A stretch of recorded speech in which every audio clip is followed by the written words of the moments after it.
ginnaaw bu ma leen nuyoo sant leen di nuyu peuple sénégalais bi yëpp dama bëgg a sargal suñu force de sécurité et de défense yi vraiment féliciter commandant de zone bi commandant de la légion bi vraiment ci fête gu neex gi fête gu rafet gi ñu defal di sant bu baax di gërëm population Thiès yi itam puisque xam naa seen cofeel ci man xam naa seen engagement ak seen jàppale donc may sant ñëpp di gërëm ñëpp di wax ni daal suñu soldats yi ak suñu force de sécurité yi dañ leen a war a gën a fonk ndax état mission bi njëkk ci moom mooy mu aar nit ñi aar seen alal ñi nga xam ni ñii nag nangu nañoo ñàkk seen bakkan pour kaaraange googu ñun ñëpp ñu am ko di nelaw ba yandoor ñoom ñu ñuy surveiller di xeex pour ñun di dem à l'extérieur di ñu représenter war nañ leen a gën a fonk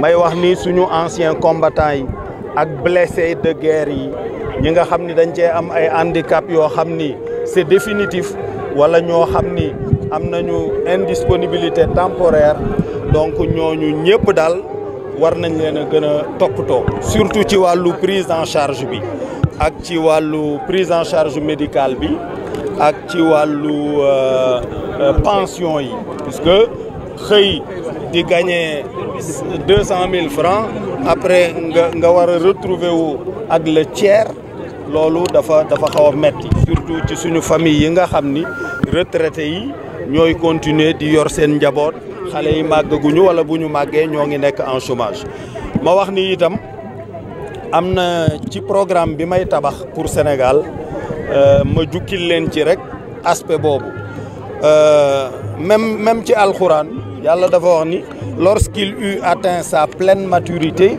nous lui accordâmes savoir et sagesse donc nit ki nga xam ni dem na ba vraiment mat sëkk ci wàllu xam-xam ak ci wàllu parcours nga xëy rek yóbbu retraite te doo ko jariñoo loolu pertement bu rëy la ma ne nag am na ay catégorie yoo xam ni teel a retraité baaxu ci en tout cas jàpp naa ci ñeent dinaa ko waxtaan ak ñi ko seq muy enseignants yi surtout professeur d'université yi puisque pour defar benn professeur d'université alal ju bari ngay ñàkk ak temps bu bari mu dem am 65 ans rek nga ne ko demal alors que foofa la xam-xam bi di gën a màcce foofa lay gën a mën a jàngalee foofa lay gën a mën a xamee nu muy former yeneen professeur yu ndaw yi nekk ci suufam pour yëkkati leen ci kaw nga yóbbu ko retraite loolu defe naa ni pertement la te ñun waruñoo perte loolu. médecin yi itam jàpp naa ni seen retraite war nañ koo mën a yokk magistrat yi itam puisque boo demee ba tollu fenn fi di séen sa digganteeg sa borom la ngay juger da nga ci bàyyi xel sa borom ñeenteel bi mooy officier supérieur yi nga xam ni ñoo war a xalaat stratégie bi wala war a xalaat formation bi war a xalaat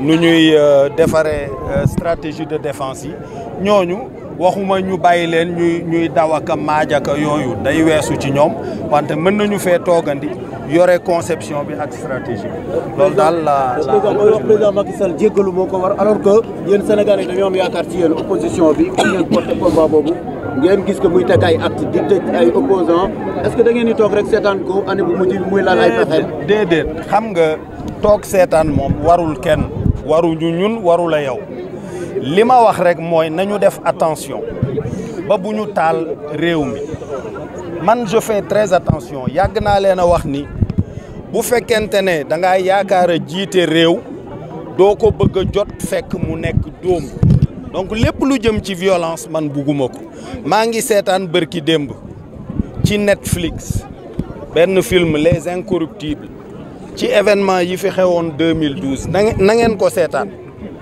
ngeen xool ni mu reprendre marche yeeg grenade lacrymogène yi ba ñu sànnee grenade bi ca zawiya ba oto ndox bi dalee ci kaw étudiants yi rey Mamadou Diop et cetera mais c'est très grave boo ko seetaanee nga gis Moustapha Niass mu gàddu xeer am juróom-ñett fukki at gàddu xeer non je ne veux pas de ça mais war nañu feeñal li ñu naqari c'est-à-dire man bu ma dee marche li may digal ñëpp nga xam ni màgget ñi sax danañu mën a génn bu boobaa mooy bu ñu def histoire bu ñu demee ba dànd policiers yi takk suñuy morceau yu xonk bu ñu songee nañ reculer rek du gàcce puisque ñoom dañoo yor ngànnaay ñun yoruñu ngànnaay Ablaye Wade moom da daan wax buñ la dóoral fiilu welo et cetera man waxuma lool man daal dama bëgg rek président bi yëg ne addina bi yëg ne nit ñi am nañu lu leen naqari ñu génn tranquillement sol suñuy morceau yu xonk sol suñuy casquette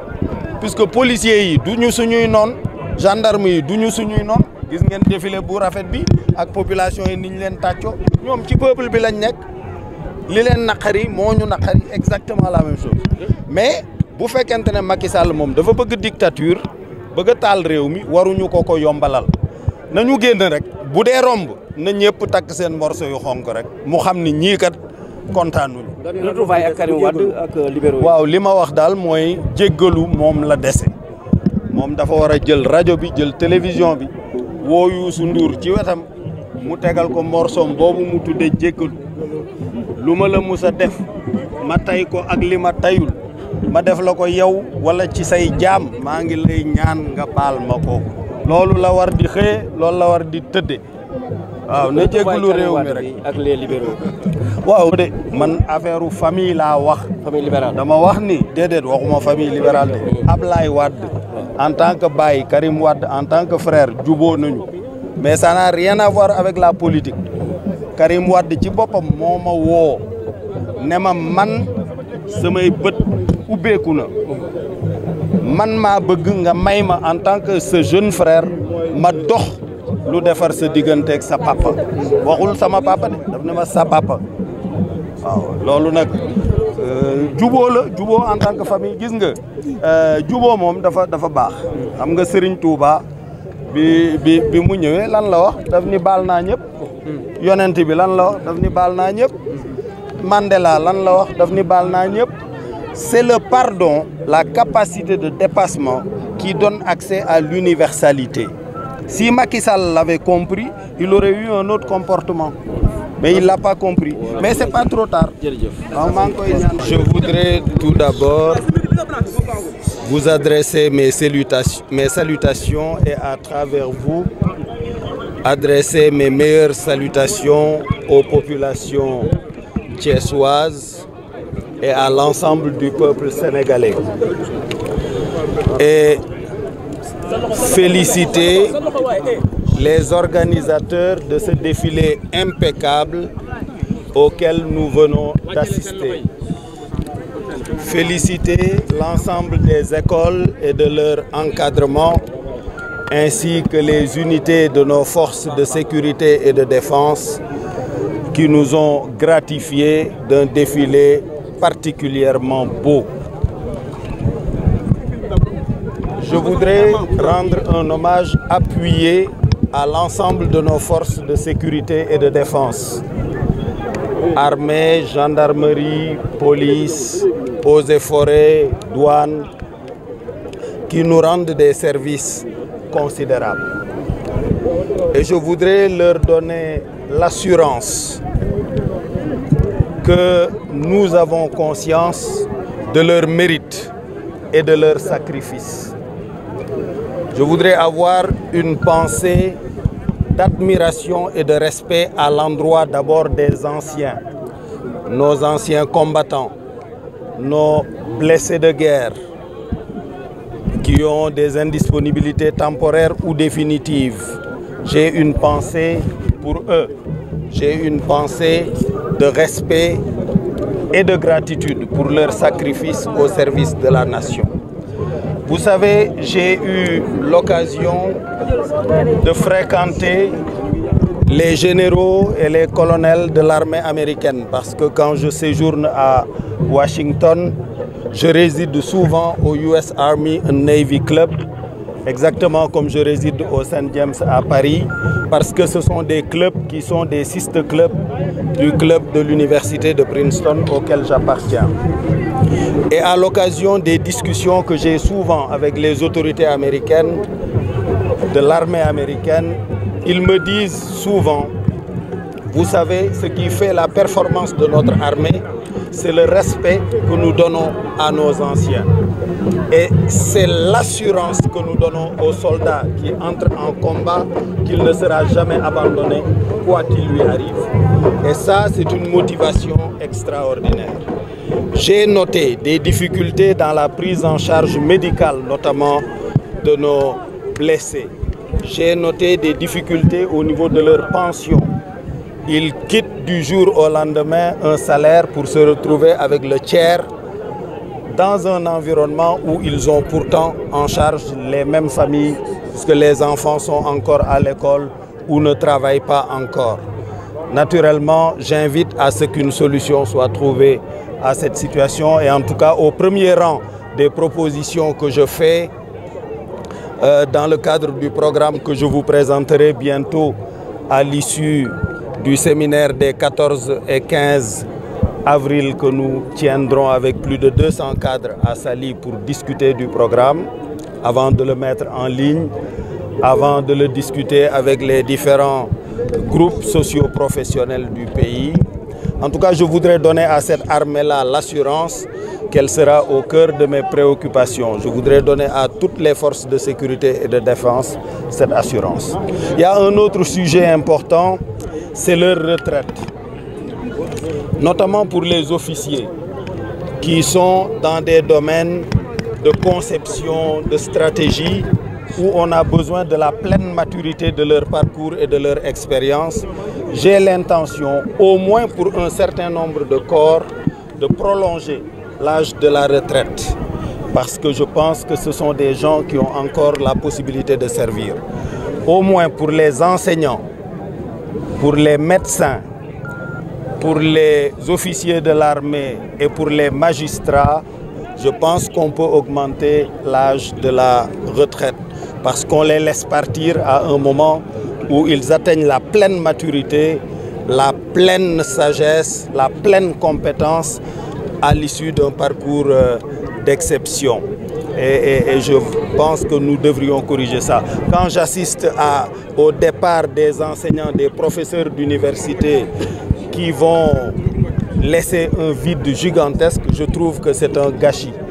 Parce que mon propre médecin personnel, qui est un ancien médecin de l'hôpital américain de Neuilly, il a plus de 90 ans, il me diagnostique presque sans outils et je constate sa performance. Donc nous pouvons avoir aussi des médecins un peu plus vieux, des magistrats un peu plus vieux, des généraux qui ne sont pas en activité, mais dans le domaine de la stratégie et de la conception des stratégies militaires, nous pouvons avoir... vous verrez toutes mes propositions dans ce domaine. En tout cas, je tiens à féliciter l'armée de nous avoir gratifiés de ce défilé magnifique. Et je suis, comme toujours, heureux de me retrouver parmi les miens qui me manifestent à chaque fois l'affection. Oui, mais aujourd'hui, c'est la fête nationale. Hein, il faut féliciter les militaires. Il faudrait nous dire aujourd'hui, par rapport à la situation du pays, économiquement parlant et juridiquement parlant... Oui, vous m'avez déjà entendu dire qu'il faut que le président de la République cesse d'être le sous-préfet du président français ou d'autres présidents étrangers et veille à notre souveraineté et à notre indépendance. Vous savez, l'indépendance ne signifie pas conflit. Les Français, nous avons intérêt à avoir avec eux une coopération gagnant-gagnant, une coopération intelligente. D'ailleurs, les choses que nous faisons ensemble, nous les réussissons souvent. Mais il faut quand même que nous ayons un peu plus d'indépendance, un peu plus de dignité. Vous vous êtes réconcilié avec Karim Wade, avec son père. Est-ce qu'on peut s'attendre à ce que M. Idrissa Seck soit le candidat du PDS si jamais la proposition... Non, ça n'a rien à voir. Vraiment, je suis désolé qu'on me pose cette question. J'ai dit que c'est une relation familiale. Point final. Il n'y a rien d'autre. Vous savez que moi, c'est à l'âge de 14 ans que j'ai connu Abdoulaye Wade dans notre maison de Grand Thiès, puisqu'il était l'ami de Badaragnan. Et c'est mon propre père qui les a mis en relation. Donc, nous avons été ensemble, père et fils. des comploteurs se sont arrangés pour nous brouiller. Ça a produit une crise gigantesque au Sénégal, au sommet de l'État. Les 10 comploteurs se sont retournés contre lui, ont emprisonné Karim, l'ont exilé. Maintenant, je pense que les choses sont claires. Donc, du point de vue familial, il n'y a plus de problème. Quand Karim m'a appelé, il m'a dit lui-même, je veux en tant que jeune frère m'occuper personnellement de ta retrouvaille avec ton père. Avez-vous une lecture particulière, voilà ce qu'il m'a dit. Avez-vous une lecture particulière du message du chef de l'État hier, 14 minutes, sans évoquer les questions politiques de l'heure, notamment le parrainage? Non, je pense que le président de la République, il ne lui reste qu'une seule tâche et un seul discours. C'est de demander pardon au peuple sénégalais, de demander pardon à la jeunesse qui chôme, de demander pardon aux anciens à qui nous, Wade et moi, nous avions donné le plan Sésame. Ces vieux-là n'ont plus accès au plan Sésame puisque les hôpitaux sont en faillite. Voilà, il doit demander pardon. D'ailleurs, le prochain morceau que je lui dédierai et qu'il doit écouter attentivement, c'est le morceau de Youssou Ndour, Djegelou.